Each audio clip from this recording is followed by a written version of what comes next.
আজকে আমি selling skills নিয়ে আপনাদের সঙ্গে কিছু কথা শেয়ার করব। অ্যাকচুয়ালি অনেক দিন আগে আমার এক মেন্টর আমাকে জিজ্ঞেস করেছিলেন, what are the different medium of income, ইনকামের বিভিন্ন সোর্স গুলো কি কি হতে পারে। তো খুব কনফিডেন্টলি জবাব দিয়েছিলাম, কেন জব বা সার্ভিস আর একটা বিজনেস। তো উনি একটু হেসে বললেন, হ্যাঁ ঠিকই বলেছিস, এবার বলতো দুটোর মধ্যে সিমিলারিটি কি। তো এইভাবে তো কোনোদিন তখনও ভাবিনি। তো সেদিন ভাবতে গিয়ে দেখলাম, আরে তাই তো, জব হোক বা বিজনেস, দুটোর ক্ষেত্রে কিন্তু বোথ রিকোয়ার সেলিং। যখন আমরা জবে থাকি, we are selling our time, আমাদের নলেজ, আমাদের এক্সপিরিয়েন্স, আমাদের expertise to earn our salary. আর বিজনেসের ক্ষেত্রে যেটা হয় সেটা হচ্ছে যে তারা তাদের কিছু প্রোডাক্ট বা কিছু সার্ভিস সেল করে to make their turn over. কিন্তু বেসিক ডিফারেন্সটা একটা জায়গায়, সেটা হচ্ছে যে in job we are compelled to sell, আর ইন বিজনেস তারা কিন্তু মানে নিজেদের মতো করে নিজেদের জন্যই সেল করে। তো ব্যাপারটা হচ্ছে এরকম যে অ্যামওয়ে একটা কিন্তু, এই যে অ্যামওয়ে বিজনেস অপরচুনিটি, এটা কিন্তু একটা বিজনেস। এবং এখানে যে আমরা ইনকাম করি, it's purely through selling of products. That means যার যত বেশি সেল, সে তার তত বেশি ইনকাম। এখন ঘটনা হচ্ছে, তার মানে এইটাই তো দাঁড়ায় যে কিন্তু এই যে এত সোজা ভাবে কথাটা বললাম, ঘটনাটা কিন্তু এতটা সোজা নয়। সেলস মানে বেশিরভাগ লোকের কথায় দুনিয়ার সব থেকে খতরনাক প্রফেশন হচ্ছে সেলস। একটা ইয়েস শুনবার জন্য 8-9টা নো শুনতে হয়, তবে আমরা গিয়ে একটা ইয়েস শুনতে পাই। কিন্তু উল্টো দিক থেকে ভেবে দেখুন, কোন একটা কোম্পানির যখন প্রফিট অ্যান্ড লস অ্যাকাউন্ট তৈরি করা হয়, ডেবিট সাইডে কিন্তু অনেকগুলো আইটেম আসে। প্রোডাকশন বলুন, ব্র্যান্ডিং বলুন, র মেটেরিয়ালস বলুন, লেবার বলুন, স্যালারি হোক, ওয়েজেস হোক, মানে ডেবিট সাইডের পাল্লাটা অত্যন্ত ভারী হতে থাকে। এটা ততক্ষণই ভারী হয় যতক্ষণ না ক্রেডিট সাইডে এসে একটা শব্দ বসে, by sales and the balance is done. That means sales কিন্তু একটা অত্যন্ত শক্তিশালী টুল। বাট এইখানে 80-20 রুল বা 80-20 রেশো কাজ করে, যেটাকে আমরা বলি 80-20 ফিলোসফি। তার মানে একটা বড় সেলস টার্নওভার যদি আমাকে তৈরি করতে হয়, সেক্ষেত্রে ওই যে 9টা নো, সেগুলোকেও কিন্তু ইয়েসে কনভার্ট করার চেষ্টা করতে হবে। এবং তার জন্য কিছু টেকনিক্স আমাদের রপ্ত করে নিতে হবে, যেগুলোকে আমরা বলছি সেলিং স্কিলস। তো আসুন আজকে সেলিং স্কিলস নিয়ে কয়েকটা কথা আপনাদের সঙ্গে আমি শেয়ার করি। অ্যাকচুয়ালি আমি সেগুলোই শেয়ার করব যেগুলো আমি আমার টিম বা আমার নিজের যে টার্নওভার, সেটাকে বাড়ানোর জন্য যেগুলো আমি ফলো করি। যদি আমার কোনো কথা আপনাদের কারোর কাছে কনফিউজিং মনে হয়, প্লিজ একবার আপনাদের অ্যাক্টিভ আপলাইনের সঙ্গে বসে ব্যাপারটাকে একটুখানি দেখে নেবেন, তাহলে পরে আপনার কনফিউশনটাও কিন্তু দূর হয়ে যাবে। তো আমি একটু পয়েন্ট ওয়াইজ যাব। My first point is self use. এখন প্রথম প্রশ্ন হচ্ছে, আমি অ্যামওয়ে প্রোডাক্ট কেন ব্যবহার করব? অ্যামওয়ে তো এরকম কোনো হার্ড অ্যান্ড ফাস্ট রুল দেয়নি যে অ্যামওয়ে প্রোডাক্ট ব্যবহার না করলে অ্যামওয়ে বিজনেস করতে দেবে না, বা অ্যামওয়ে তো আমাকে কোনো টার্গেটই দেয়। ফ্রেন্ডস, আমি বাকিদের কথা তো বলতে পারবো না, আমি শুধু আমার কথা বলতে পারি। দেখুন, যেদিন আমি অ্যামওয়ে বিজনেসের সঙ্গে টাই আপ করেছিলাম বা এই জয়েন্ট ভেঞ্চারের সঙ্গে নিজেকে যুক্ত করেছিলাম, সেদিনে আমার bottom line of idea was to earn money. আজও কিন্তু তাই আছে। আর আমাদের সবার মধ্যেই কিন্তু একজন কনজিউমার লুকিয়ে আছে, সেটা অ্যামওয়ে বিজনেস করলেও আছে, অ্যামওয়ে বিজনেস না করলেও আছে। আমরা অ্যামওয়ে বিজনেস করবার আগেও যেগুলো করতাম, আজও তাই করি। আজও কিন্তু আমরা দাঁত মাজি, আজও স্নান করি, কাপড় কাচি, বাসন মাজি, ঘর পরিষ্কার করি, স্কিন কেয়ার করি। আমরা হেলথ ড্রিঙ্কস বা হেলথ রিলেটেড প্রোডাক্টস কনজিউম করি। যখন অ্যামওয়ে বিজনেস করতাম না, তখন সেগুলো কোন একটা রিটেইলার শপ থেকে বা কোন একটা ডিপার্টমেন্টাল স্টোর থেকে কিনে আসতাম, খরচ কিন্তু করতাম। এবার অ্যামওয়ে বিজনেসে জয়েন করবার পরে যেগুলো আমি রিপ্লেস করতে পারতাম, আমি সেইগুলোকেই রিপ্লেস করেছি। এবং এই রিপ্লেস করবার পেছনে আমার কাছে আমার আইডিয়াটা ছিল যে রিটেইলার অর্ঘ is selling the products consumer অর্ঘ। এবং এক্ষেত্রে কিন্তু the profit was from the both ends. Consumer বর্গ কি পেয়েছে, যেগুলো রিটেল প্রফিটের যে ডিসকাউন্টটা, সেই ডিসকাউন্টটা সে সেভ করেছে। আর রিটেলার বর্গ যে যে প্রোডাক্টটা সেল করেছে সেটা তার ডাইরেক্টলি টার্নওভারে যোগ হয়েছে, which has directly affected the trade discount, and thereby যেখানে আমার ইনকাম কিন্তু বোথ এন্ডে হয়েছে। তার মানে এইভাবে আমি আমার এক্সপেন্ডিচারটাকে কিন্তু ইনকামে কনভার্ট করতে পেরেছি। That is point number 1। and point is, শুধু আমি একা কনজিউম করব, আমি একা যদি ব্যবহার করি তাহলে পরে কি একটা বড় টার্নওভার তৈরি করতে পারবো, একটা বড় ইনকামের জায়গায় পৌঁছতে পারবো? The answer is no. That means সেখানে কিছু লোকের সঙ্গে আমাকে কথা বলতে হবে। আর সেই লোকেদের সঙ্গে যখন আমি কথা বলতে যাব, অবধারিতভাবে ব্র্যান্ড কম্পিটিশনের একটা ব্যাপার চলে আসে। অ্যামওয়ে প্রোডাক্ট ইউজ করলে, মানে নিজে যখন প্রোডাক্ট ইউজ করছি, সব থেকে বড় যে ব্যাপারটা হয় সেটা হচ্ছে অ্যামওয়ে নিজেদের প্রোডাক্ট সম্বন্ধে যে যে দাবিগুলো করছে, যে যে ডিমান্ড গুলো করছে, তার সত্যতা যাচাই করবার সুযোগ থেকে যাচ্ছে। আর যখন আমি দেখছি, যেমন ধরুন আমি একটা সিম্পল উদাহরণ দিচ্ছি, যে আমি অ্যামওয়ে বিজনেস জয়েন করার আগেও কিন্তু ক্লথ, মানে কাপড় কাচা ডিটারজেন্ট ব্যবহার করতাম। অ্যামওয়ে বিজনেসে জয়েন করার পরে এস8 ব্যবহার করছি, এবং যখন এসিড ব্যবহার করছি আমি আমার ডিফারেন্সটা বুঝতে পারছি, এবং সেখান থেকে আমি দেখতে পাচ্ছি অ্যামওয়ে রিয়েলি যে যে জিনিসগুলো দাবি করেছে এসিড সম্বন্ধে, সেগুলো কিন্তু সত্যি সত্যি আছে। যার ফলে আমি যে এক্সপিরিয়েন্সটা গ্যাদার করলাম, সেই এক্সপিরিয়েন্স থেকে কিন্তু আমি একটা কনফিডেন্স গ্রো করতে পারলাম। আর এই কনফিডেন্স নিয়ে যখন আমি আমার প্রসপেক্টের সঙ্গে হোক, আমার কাস্টমারদের সঙ্গে কথা বলছি, আমার বডি ল্যাঙ্গুয়েজ, আমার আই কন্ট্যাক্ট সবকিছু মিলে কিন্তু তাকে বাধ্য করছে আমার কথাগুলো বিশ্বাস করতে এবং অ্যামওয়ে প্রোডাক্টস গুলো নিয়ে ভাবতে। ওকে, তো সেলফ ইউজের এই কিছু জিনিস আছে। এরপরে যে জায়গাটা আমার বলবা সেটা হচ্ছে যে, এই যে বললাম লোকেদের সঙ্গে কথা বলতে হবে, কি বলবো, কিভাবে বলবো, কখন বলবো, ইটস ভেরি ইম্পর্টেন্ট। এখন আমি যে প্রোডাক্ট গুলো নিয়ে কথা বলবো সেগুলো তো তার নিড নাও হতে পারে।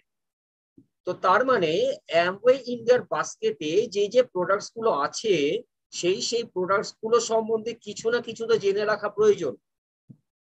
এক্ষেত্রে আপনাকে কিন্তু কেউ কোনোদিন বলবে না যে এগুলো নিয়ে পিএইচডি করো, but at least the unique selling points, যে যে পয়েন্টস গুলো কাস্টমারকে বা আপনার প্রসপেক্টে অ্যাট্রাক্ট করতে পারে, সেই পয়েন্টস গুলো যদি জেনে রাখি, তাহলে পরে কিন্তু খুব সুবিধা হয়। অ্যাকচুয়ালি আমার প্রসপেক্টের যে নিড, সেই নিড আইডেন্টিফাই করাটাই কিন্তু একটা আর্ট। আর অ্যামওয়ে প্রোডাক্টের ক্ষেত্রে একটা জিনিস কিন্তু মানে খুব চালু আছে, একটা অবজেকশন কিন্তু সবসময় আছে, যে দাম, প্রাইস। মানে কেউ কিছু জানুক বা না জানুক, অ্যামওয়ে প্রোডাক্ট সম্বন্ধে প্রথমেই একটা উত্তর, ওরে বাবা খুব দামি প্রোডাক্ট। হ্যাঁ, অ্যামওয়ে প্রোডাক্ট তো দামি হবেই, কোয়ালিটি ওয়াইজ তার দাম। অ্যাকচুয়ালি যদি একটু ভেবে দেখুন, যদি অ্যাবনর্মাল প্রাইসিং হতো অ্যামওয়ে প্রোডাক্টের, তাহলে আজকের দিনে দাঁড়িয়ে অ্যামওয়ে ইন্ডিয়া কি সিলভার জুবিলি মানাতে যেত? এটা তো কখনোই সম্ভব হতো না, না? তো তার মানে কস্ট পার ইউজটা যদি আমি একটু জেনে থাকি, তাহলে পরে কিন্তু এর উত্তর দিতে সত্যিই সুবিধা হয়। ওকে, এবং এর জন্য যেটা দরকার সেটা হচ্ছে প্রোডাক্ট সম্বন্ধে কিছু নলেজ বা ট্রেনিং নেওয়া। এখন কোথায় গিয়ে ট্রেনিং নেব? প্রথমেই বলি যে অ্যামওয়ে কিন্তু প্রথম দিন থেকেই তার নিজস্ব ট্রেনার দিয়ে, মানে আমি প্যান্ডেমিকের আগে বলছি, তখন ক্লাসরুম ট্রেনিং হতো, আমরা এডিসি তে গিয়ে ট্রেনিং নিতাম। যখন থেকে প্যান্ডেমিক চালু হয়েছে, অ্যামওয়ে কিন্তু সঙ্গে সঙ্গে আমাদের কথা ভেবে নিজেকে ডিজিটাল করেছে, আর ডিজিটাল করে আজকে কিন্তু অনলাইন ট্রেনিং এ চলে এসছে, এবং দিনের বিভিন্ন সময়ে বিভিন্ন টপিকে বিভিন্ন প্রোডাক্টের ওপরে বিভিন্ন টেকনিক্স এর ওপরে কিন্তু ট্রেনিং দেয়, এবং এই ট্রেনিং গুলো আমি আমার সুবিধা মতো সময়ে কিন্তু নিতে পারি। এছাড়া আছে ওয়েবসাইট www.amway.in, এর অ্যামওয়ে একাডেমি আছে। সেখানে কিন্তু সমস্ত প্রোডাক্ট সম্বন্ধে তার ওভারভিউ, তার সাজেস্টেড ইউসেজ, তার ইনগ্রেডিয়েন্টস কি আছে, তার ডিটেলস নিয়ে কিন্তু আলোচনা করা আছে। এরপরে আছে আমার আপলাইনের বিভিন্ন প্রোডাক্ট ট্রেনিং ফাংশনস, পেজ, এই ফাংশনস গুলো আছে। অর্থাৎ there is no shortage of resources to learn and gathering the knowledge, बस फ्रेंड आपको हाँ बोलना है। এবার ব্যাপারটা হচ্ছে এরকম যে এই যে ট্রেনিং গুলো যে নেব, সেই ট্রেনিং গুলো শুধু নিলেই হবে না, শুধু শুনলেও হবে না, ব্রেন কিন্তু সবকিছু রিটেন করে রাখতে পারবে না। তার মানে তখন দরকার আমার pen and notebook, right? Notebooks এর মধ্যে যদি আমি আমার প্রয়োজনীয় পয়েন্টস গুলো তুলে নিই, ইন ফিউচার যখন আমার ব্রাশ আপ করবার দরকার হবে তখন কিন্তু আমি এই নোটবুক খুলেই কিন্তু ব্রাশ আপটা করে নিতে পারবো। নেক্সট যে পয়েন্টটা আমি আসছি is a very important point, that is এই যে প্রোডাক্ট ট্রেনিং গুলো নেব, সেই প্রোডাক্ট ট্রেনিং গুলো নিতে গিয়ে আমি কি জানতে পারবো? আমার প্রোডাক্টের স্পেশালিটি জানতে পারবো, কোয়ালিটি সম্বন্ধে জানতে পারবো, cost per use and cost এফেক্টিভনেসটা জানতে পারবো। এট দ্য সেম টাইম আমাদের কম্পিটিটর ব্র্যান্ড যারা আছে তাদের মোকাবিলা কিভাবে করব সেগুলো কিন্তু আমরা একটা আইডিয়া পাবো। নেক্সট যে পয়েন্টটা নিয়ে আমি কথা বলছি that is magic corners. Actually এখানে হাত সাফাই ম্যাজিক কর্নার্স, ম্যাজিকের কথা বলা হচ্ছে না, but it really create magic. Okay, মানে আপনার ঘরে যখন কোনো গেস্ট আসে সে যেন বুঝতে পারে যে সে অ্যামওয়ে ওয়ার্ল্ডে প্রবেশ করছে। আপনার ঘরের বিভিন্ন স্থানে সঠিক কিছু প্রোডাক্ট যদি আমরা রাখতে পারি সেগুলোই কিন্তু ম্যাজিক কর্নার্স তৈরি করে। যেমন এখানে কিছু ছবি আপনারা দেখতে পাচ্ছেন, তবু আমি বলে দিই যে যেমন আপনার কিচেনে ডিশ ড্রপ আর ভেজি ওয়াশের উপস্থিতি, জুমের উপস্থিতি, তারপর আপনার ওয়াশ বেসিনের সামনে হ্যান্ড ওয়াশ থাকতে পারে। হ্যাঁ, তো এইগুলো যদি সঠিক স্থানে সঠিক জিনিসটা থাকে তাহলে কিছু না বলেও তাকে বুঝিয়ে দেওয়া যায় যে আপনি নিয়মিত কিন্তু অ্যামওয়ে প্রোডাক্টস ব্যবহার করেন। এর ফলে কি হবে, এই প্রোডাক্টস গুলো দেখতে দেখতে তার মধ্যে যদি কোনো ইন্টারেস্ট জাগে তখন সে এই অ্যামওয়ে প্রোডাক্টস গুলো নিয়ে কথা বলতে শুরু করতে পারে এবং ধীরে ধীরে এই টপিকটা কিন্তু মানে একটা গভীর আলোচনায় যেতে পারে।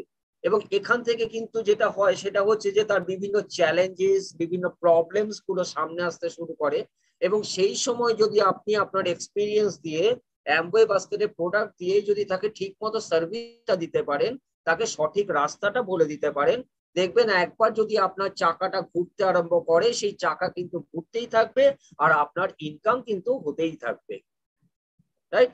এবং তার সঙ্গে সঙ্গে যেটা হবে, এবং একবার যদি আপনার কাস্টমার যদি এই মানে কি বলবো মানে প্রোডাক্টস নিয়মিত নিতে আরম্ভ করে তাহলে পরে তাকে আফটার সেল সার্ভিস দিয়ে তাকে পার্মানেন্ট কাস্টমার বানিয়ে নিতে কিন্তু আপনার কোনো অসুবিধা আর হবে না, রাইট? এবং এর সঙ্গে এরপরে যেটা আসছে সেটা হচ্ছে ইনভেস্টমেন্ট মেন্টালিটি। কেন বলছি ইনভেস্টমেন্ট মেন্টালিটি থাকা দরকার এবং কতখানি ইনভেস্টমেন্ট করব? মানে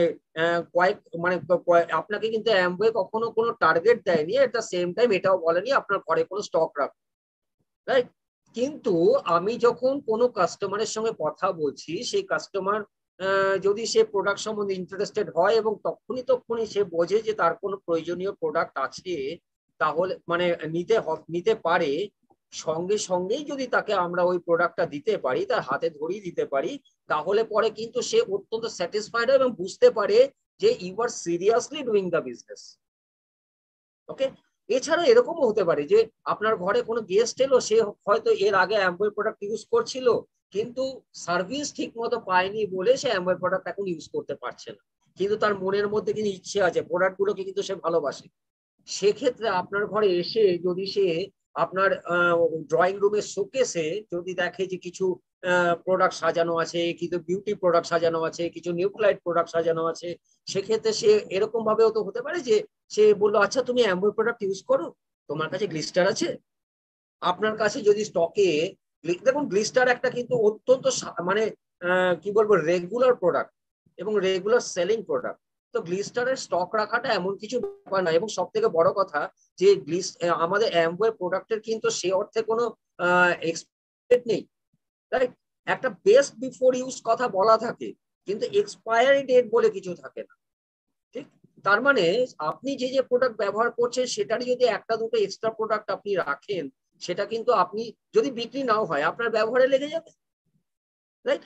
এবং তারপরে আপনি আপনার আপলাইনের সঙ্গে বসতে পারেন, তার সঙ্গে কাউন্সেলিং করে দেখুন যে খুব ফ্রিকুয়েন্টলি সেলিং প্রোডাক্টস কোনগুলো আছে সেগুলোকেও কিন্তু আপনি আপনার কাছে রাখতে পারেন। অ্যাকচুয়ালি অ্যামওয়ে প্রোডাক্টস গুলো হচ্ছে সবকটা কিন্তু ইন্টারন্যাশনাল লেভেলের প্রিমিয়াম কোয়ালিটি প্রোডাক্ট, রাইট? এবং অ্যাট দ্য সেম টাইম সব থেকে বড় কথা হচ্ছে যে এর একটা 30 days money back guarantee and customer satisfaction guarantee আছে। কাজে প্রোডাক্টস আপনার স্টকে থেকে যাবে এরকম কোনো কিন্তু ব্যাপার নেই। এবার কাস্টমার আপনার কাছে যখন নিয়মিত প্রোডাক্ট নিতে আরম্ভ করলো, সঙ্গে সঙ্গে আপনি তার পারচেস প্রোফাইলটা বানিয়ে ফেলতে পারেন, that is CPPP, customer product purchase profile. আপনি নিজের প্রোডাক্ট পারচেস করবার জন্য যেমন পার্সোনাল প্রোডাক্ট পারচেস প্রোফাইল তৈরি করবেন, তেমনি আপনার কাস্টমারের জন্য কিন্তু ইন্ডিপেন্ডেন্ট কাস্টমারের জন্য ইন্ডিপেন্ডেন্টলি ইন্ডিপেন্ডেন্ট পেজেস এর মধ্যে কাস্টমার প্রোডাক্ট পারচেস প্রোফাইল তৈরি করতে পারেন। আজকের দিনে মানে এই মুহূর্তে মানে সিপিপি নিয়ে বিশদ আলোচনা করবার সময়, মানে সময়টা খুব সীমিত বলে আমি আলোচনায় যাচ্ছি না। আপনি আপনার আপলাইনের সঙ্গে বসুন এবং সঙ্গে সঙ্গে আপনি এই ব্যাপারে একটুখানি নলেজটা নিয়ে নিতে পারেন, রাইট?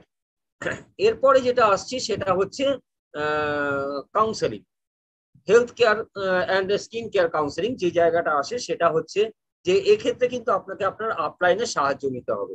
এবং আপলাইনের সাহায্য নেবেন কিভাবে, তার মানে অ্যাকচুয়ালি দেখুন, আপনার যে ডিয়ার ওয়ান্স এন্ড নিয়ার ওয়ান্সরা আছে, তাদের লাইফস্টাইল, তাদের খাওয়া দাওয়া সবকিছু নিয়ে আপনি তাদের এবং তাদের হেলথ চ্যালেঞ্জেস যদি কিছু থাকে, তাহলে পরে তাকে কিন্তু কাউন্সেলিং করে সুস্থ থাকার যে উপায়টা সেটা বলে দিতে পারেন। এবং আজকে সবাই কিন্তু স্কিন সম্বন্ধে যথেষ্ট কিন্তু মানে ওয়াকিবহাল এবং কেয়ারিং। কাজে স্কিন কেয়ারে হিউজ রেঞ্জ অফ প্রোডাক্টস আছে আমাদের অ্যামওয়ে বাস্কেটে।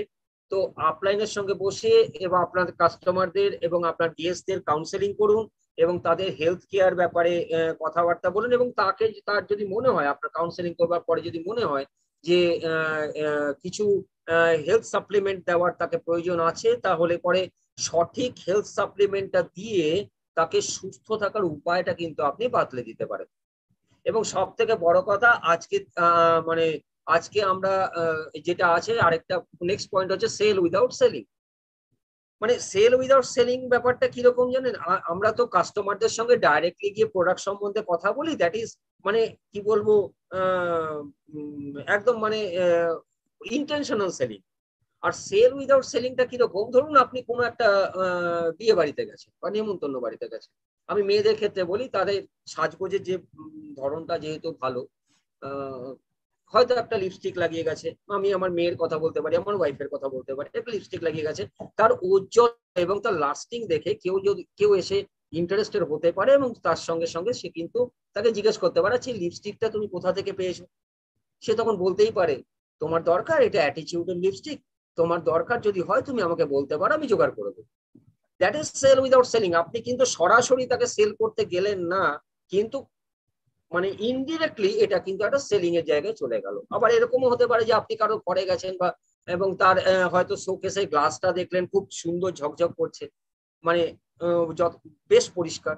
তো আপনি বললেন যে আমি কিন্তু এটা করি, হয়তো এলওসি দিয়ে বা জুম দিয়ে আমি পরিষ্কার করি, বা যে গ্যাস স্টোভটা আছে, গ্যাস স্টোভের ওপরটা হয়তো আপনি বললেন যে এটা জুম দিয়ে পরিষ্কার করলে খুব সুবিধা হয়, যা স্প্রে করে আমরা মুছে দিয়ে এবং সঙ্গে সঙ্গে ঝকঝকে হয়ে যায়। তো সেক্ষেত্রে যদি সে ইন্টারেস্টেড হয়, আপনাকে কিন্তু জিজ্ঞেস করতেই পারে যে এই জুমটা আমি কোথায় পাবো, and you can help the person out. Okay, that is sell without selling. এরপরে আমাদের সব থেকে বড় যে হাতিয়ারটা নিয়ে আজকে আমরা কাজ করছি সেটা হচ্ছে সোশ্যাল মিডিয়া। আজকে আমরা মানে ইয়ং জেনারেশন তো বটেই, ইভেন আমরা যারা মানে মোটামুটি একটুখানি মিড এজে চলে এসেছি, তারা সবাই কিন্তু আজকে সোশ্যাল সোশ্যাল মিডিয়াতে আছে। ফেসবুক আছে, ইনস্টাগ্রাম আছে, টুইটার আছে, ইউটিউব আছে, সবকিছুই কিন্তু আছে। এবং এই ফেসবুকের মাধ্যমে এই সমস্ত মিডিয়ার মাধ্যমে যে অ্যাডভার্টাইজিং এজেন্সি গুলো আছে, সেগুলো কিন্তু ক্রমাগত অ্যাডভার্টাইজমেন্ট দিয়ে যায়, প্রোডাক্ট সেল করে। তো আমাদের তো নিজস্ব কোনো অ্যাডভার্টাইজমেন্ট মিডিয়া নেই। তো আমরা আমরা কিন্তু নিজেদের অ্যাডভার্টাইজমেন্ট নিজেরাই করি। এবং এই জায়গাতে দাঁড়িয়ে দেখুন, মানে যে মুহূর্তে প্যান্ডেমিক সিচুয়েশন শুরু হয়েছিল, আমি ভাবছিলাম যে মানে আমি আমার কথা বলছি যে এবার সোশ্যাল মিডিয়াকে ইউজ করে যদি কিছু করা যায়, তার মধ্যেই কিন্তু দেখুন আপলাইন সঙ্গে সঙ্গে কিন্তু এক মানে নিজেদের কমিউনিটি পেজ বানিয়ে ফেললো। আমাদের অ্যামউই এইচএলসি, এছাড়া এই যে এভরিডে সলিউশনস এর যে ফেসবুক পেজ, এগুলো কিন্তু আমাদেরকে মানে মারাত্মকভাবে সাপোর্ট করছে। এবং সব থেকে বড় কথা, আমার কাছে রিপোর্ট আছে যে এই ফেসবুক পেজে প্রোডাক্ট শেয়ার করে কিন্তু অনেকেই কিন্তু অর্ডার পেয়েছে, মানে বেশ কিছু প্রোডাক্ট সম্বন্ধে ইন্টারেস্টে গ্রো হয়েছে, সেখান থেকে কিন্তু অর্ডার এসছে, এরকম কিন্তু আমার কাছে আছে, রিপোর্ট আছে। এবং তারপরে আসছে আদার ওয়েজ অফ সেলিং। দেখুন, আমাদের অ্যামওয়ে যখন কিছু অফার দেয় অনেক সময় কিন্তু বেশ কিছু ফ্রি প্রোডাক্টস অফার করে, রাইট? তো আমরা যখন কাস্টমারকে কোনো প্রোডাক্ট দিচ্ছি তখন যদি তাকে একটা দুটো মানে গিফটিং করতে পারি বা ফ্রি স্যাম্পলিং করতে পারি, মানে এটার দুটো ওয়ে আউট আছে। একটা হচ্ছে সে প্রোডাক্টটা ইউজ করে যদি তার ভালো লাগে সে তাহলে আপনাকে বলবে যে প্রোডাক্টটা খুব ভালো লেগেছে, অথবা সে যদি কোনো কথা না বলে তাহলে পরে কিন্তু ওই যে আপনি স্যাম্পলিং করলেন, ওই যে আপনি গিফট করলেন, ইন ফিউচার তার সঙ্গে কিন্তু ওই প্রোডাক্ট গুলো নিয়ে এবং অন্যান্য প্রোডাক্ট নিয়ে আলোচনা করবার একটা রাস্তা আপনার ওপেন হয়ে রইলো। মানে ডোরটাকে ওপেন করবার একটা জায়গা কিন্তু আপনি তৈরি করে রাখতে পারেন। ওকে। এছাড়া দেখুন আজকে আমাদের কিন্তু প্রচুর সামাজিক নেমন্তন্ন আমরা রক্ষা করি, সেখানেও কিন্তু আমরা উপহার দিই। খুব ভালো হয় যদি আহ, আমি যদি অ্যামওয়ে প্রোডাক্টস তার তার তার যে লাইফস্টাইল বা তার যে চয়েস সেই অনুযায়ী আমি কিছু অ্যামওয়ে প্রোডাক্ট সুন্দর করে সাজিয়ে যদি তাকে গিফটিং করি, সেগুলো কিন্তু তার জন্য একটা সুন্দর গিফটিং হতে পারে, মানে উপহার হতে পারে। এবং যখন গিফট করছি যদি আমি বক্সের তলায় ছোট্ট করে যদি আমার ফোন নাম্বারটা লিখে দিই এবং প্রোডাক্টগুলো ইউজ করে যদি তার ভালো লাগে, সে যদি এই প্রোডাক্টগুলো ব্যবহার করছে, তাহলে পরে সে আপনাকে জিজ্ঞেস করবে। এবং এইভাবে যখন আপনি নিজেকে ছড়িয়ে দিচ্ছেন, একটা সময় কিন্তু এরকম হয় যে লোকের মধ্যে একটা কথা রেকর্ড হয়ে যায়, মানে লোকের সাবকনসিয়াস মাইন্ডে একটা কথা রেকর্ড হয়ে যায় যে অ্যামওয়ে মানে আপনি, আর আপনি মানেই অ্যামওয়ে। এবং পরবর্তী ক্ষেত্রে তার যদি কোনো অ্যামওয়ে প্রোডাক্টস নিয়ে জানকারির দরকার হয়, কোনো কনসালটেশনের দরকার হয়, সেক্ষেত্রে কিন্তু সবার আগে সে কিন্তু আপনাকেই খুঁজবে। ওকে। তো এইগুলো হচ্ছে কিছু ওয়ে আউট। এবং সবশেষে একটা কথা বলি যে এই যে আমি বললাম যে লোকেদের সঙ্গে কথা বলতে হবে, দেখুন মানুষ নিয়ে আমাদের চলতে হবে, we work with people and product. তো মানুষের সঙ্গেই কথা বলতে হবে, the people are moving the products, পিপলের মাধ্যমে কিন্তু প্রোডাক্ট মুভমেন্ট হবে। তো এই যে মানুষের সঙ্গে কথা বলবো, আমি কি প্রত্যেকের দরজায় গিয়ে নক করে বলবো যে আমি অ্যামওয়ে বিজনেস করি, আপনি আমার কথা শুনুন? The answer is no. তার আগে সব থেকে আগে যেটা করতে হবে সেটা হচ্ছে ওই 4 বেসিক্স এর ফার্স্ট স্টেপ, লিস্ট বিল্ডিংটা করে নিতে হবে। এবং লিস্ট বিল্ডিংটা যখন আপনি করবেন তখন কোনো প্রি জাজমেন্ট করবেন না যে কে আপনার কথা শুনবে কে আপনার কথা শুনবে না। আপনার যে ফেসবুক ফ্রেন্ড লিস্ট আছে, আপনার যে ফোনের কন্ট্যাক্ট লিস্ট আছে, সব জায়গা থেকে মোটামুটি 300 লোকের যদি আপনি লিস্ট করে নিতে পারেন, সবার সঙ্গে কথা বলুন। ওয়ার্স্ট কেস কি হতে পারে, আপনাকে বলবে যে আমার অ্যামওয়ে কে দরকার নেই। সে তো অ্যামওয়ে কে রিফিউজ করছে, আপনাকে থোড়ি না রিফিউজ করছে। এবং সে যদি বলে দিল যে অ্যামওয়ে কে দরকার নেই, পৃথিবীটা কিন্তু গোল, আজ বাদে কাল তাকে অ্যামওয়ে শরণাপন্ন হতেই হবে, কেউ আপনাকে আটকাতে পারবে না। সো এবং এই 300 লোকের থেকে আপনার দরকার মাত্র 30-35 জনকে, হার্ডলি 10% অফ ইউর লিস্ট। কাজে দুঃখ পাওয়ারও কিছু নেই, ভয় পাওয়ারও কিছু নেই। আজই আপলাইনের সঙ্গে বসুন, তার সঙ্গে প্ল্যানিং করুন, কাজ শুরু করুন। সুস্থ থাকুন, ভালো থাকুন।